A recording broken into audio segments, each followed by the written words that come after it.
Hey everybody, what's going on? It is James here with Crypto Common Sense. Wanted to shoot a market update video for you because the weekly candle just closed about an hour and a half ago, and of course we got this huge pump. So what's new? I'm bearish. It's actually been a rough weekend for me. I was pretty pissed off this morning when I woke up. I actually had a short working and I got stopped out. This wick lasted a few seconds, stopped me out. I went $14 above my stop, and then of course Bitcoin turned around and dumped 400 bucks. So took a few hours off this morning, kind of regather my thoughts and get away from trading for a few hours at least. Came back with a fresh set of eyes and stayed out of any positions. Did not go short or long all day until this candle actually went short.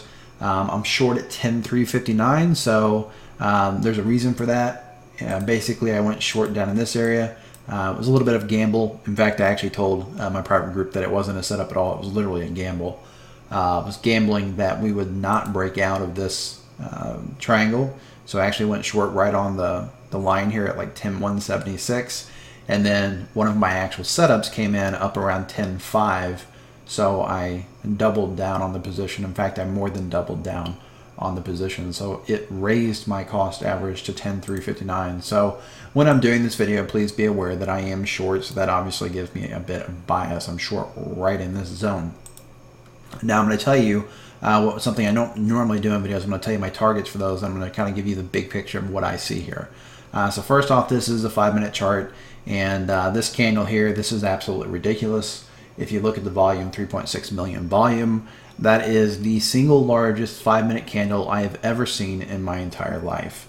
Whether or not they exist, whether or not bigger candles exist, I couldn't tell you. All I can tell you is I have personally never seen a 5-minute candle with that much volume.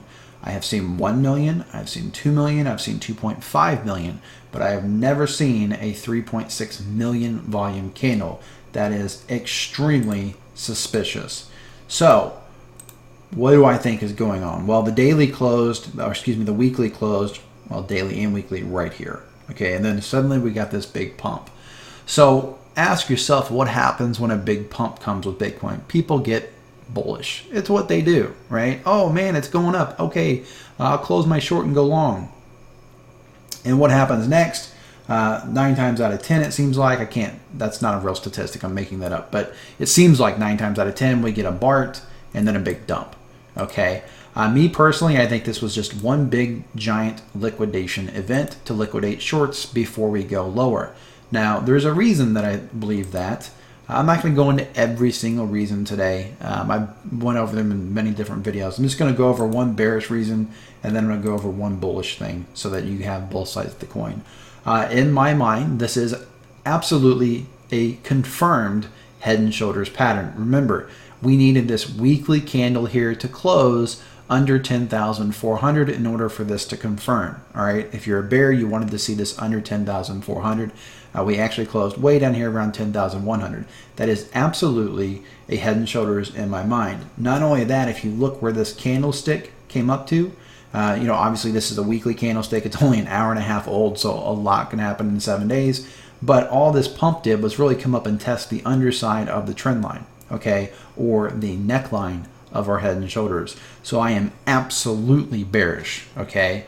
Now I'm going to talk about targets in just a few minutes, so bear with me, okay? However, even though I'm bearish, I'm going to show you something that you need to be keeping an eye on, whether you're a bull or a bear. You need to watch this triangle, okay? This is actually a symmetrical triangle, and we broke north. Now, I was hoping we'd break down. It had a target of around 7,200. However, we did not break down. We broke north. So if this turns out to be more than just a bull trap, which right now I think it's a bull trap. I think it's, they want people to go long so they can dump them.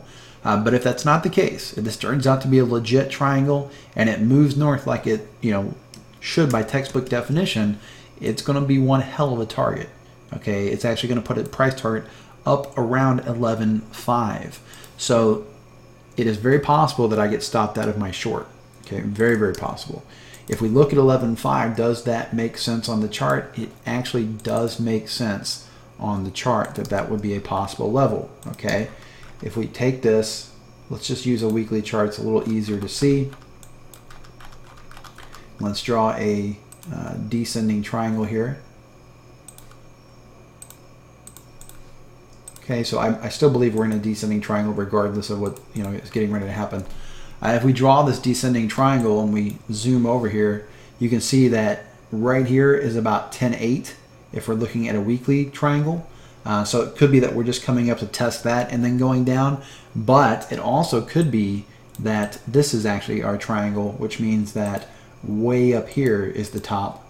And if we go up to test that and you look, right here is $11,500. So it is very possible that we are going to go up to 11 or 11.5 and then go down.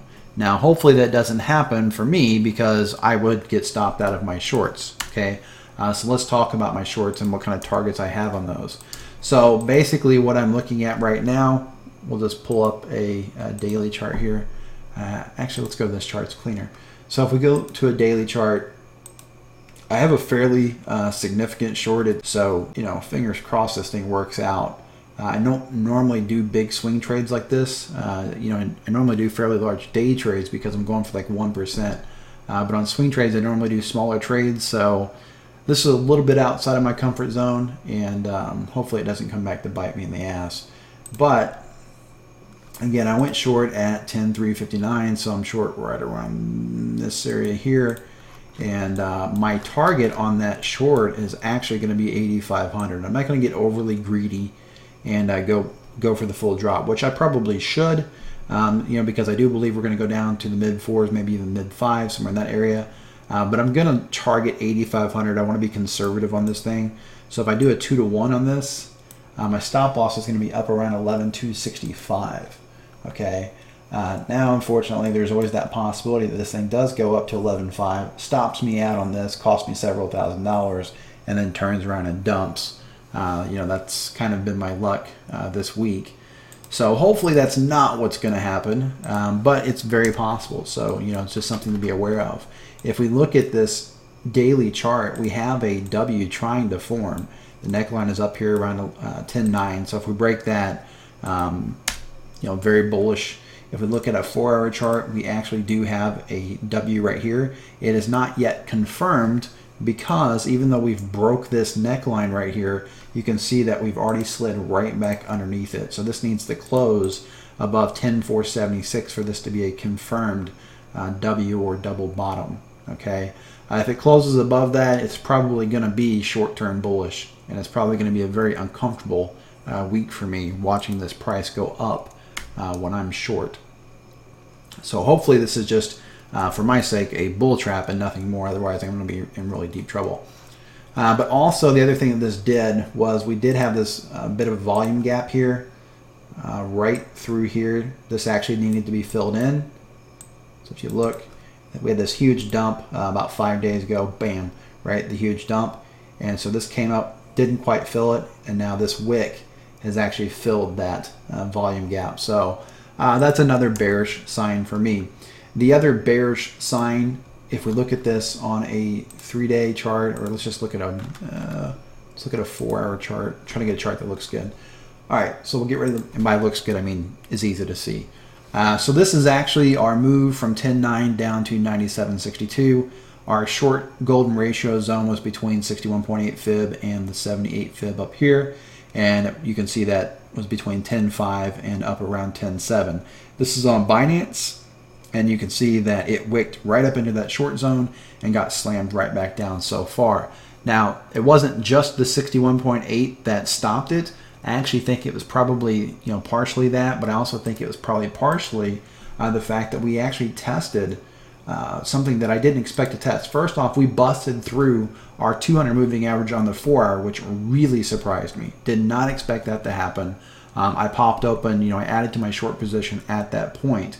So that shocked me. And what we did was we ran all the way up and slammed right into the 50 moving average on the daily. I did not see that coming at all. Okay. A few days ago, I said that I thought it was possible, and I did think it was possible maybe on this candle. Did not expect it way over in this area, so that caught me off guard. But that candle, that moving average is up around 10,664. This candle so far topped at 10,680. So it literally just tiptoed over it and then got slammed back down. So between that and the golden ratio in the short zone, it's a pretty good area to go short. Unfortunately for me, I jumped the gun a little bit early with the gamble, and I didn't want to add any more to the position after I'd already more than doubled down at 10-5. So that's kind of what I'm looking at overall on the big picture. Okay, if we still zoom out, like I said, I still think the descending triangle is in play, even if we do get this pump up to 11.5, which again, fingers crossed that doesn't happen.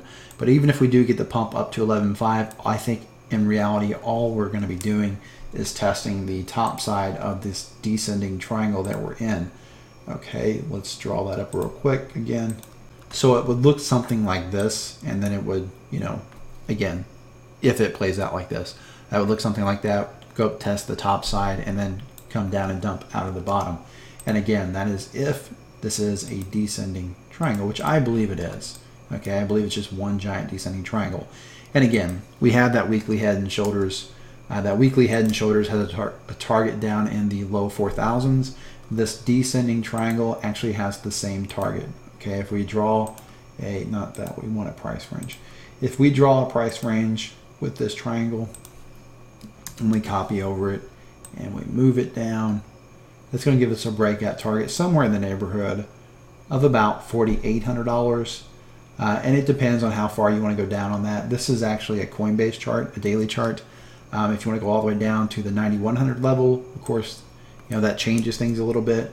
So you could actually draw this down like this if you're counting those wicks.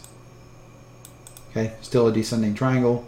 And if you draw your price range off of that, you're going to get down around 4,200 if I remember correctly.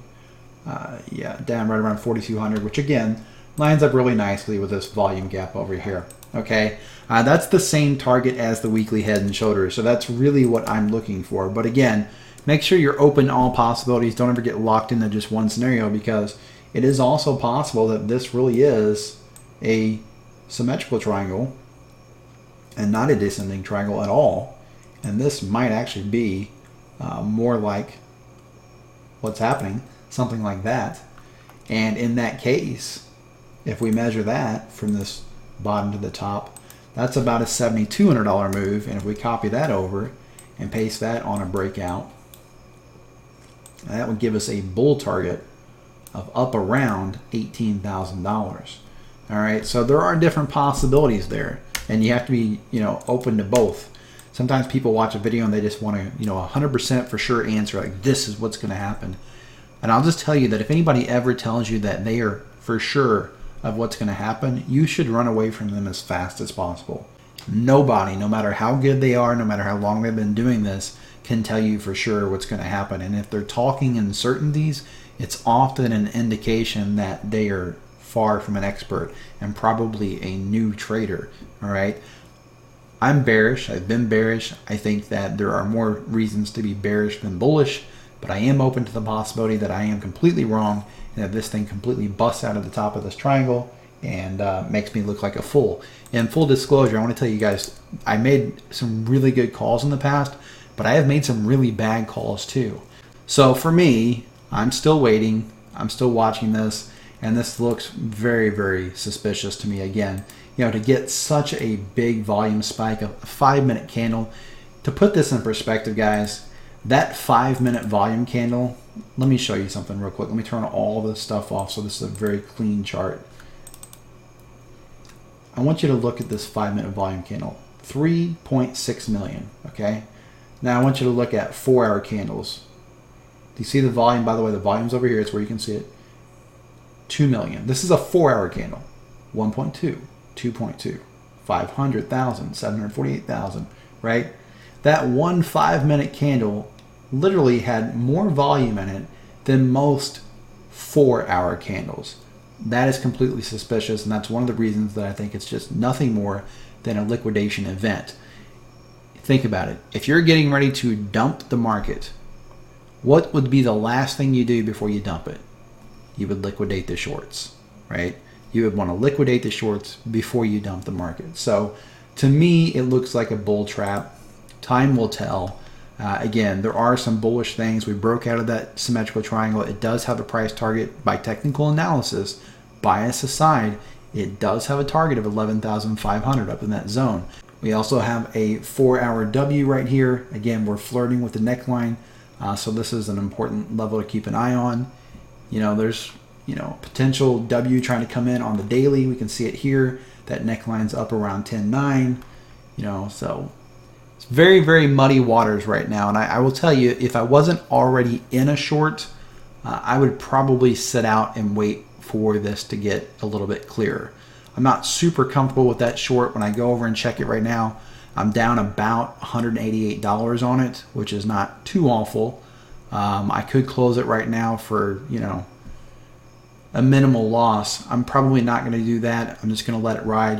One thing about trading is sometimes you get into a trade and you just have to say, okay, this is the level I'm wrong at. This is the level I'm right at. If you start second guessing every trade, you'll end up closing your trades early every time. So I'll ride that sucker out, and we'll see where we are in a couple of days. Okay? With all that being said, please remember, I am literally some guy sitting in a spare bedroom. I'm not a professional financial advisor. I'm not your financial advisor. Nothing in this video is financial advice. You should always do your own due diligence and seek out professional advice before making any type of investment. If you enjoyed this video, please be sure and give it a thumbs up and subscribe to the channel if you haven't already. Also, don't forget you can check the description for links where you can follow me on TradingView, Twitter, and also where you can join my free Facebook group. This is James with Crypto Common Sense. Trade safe.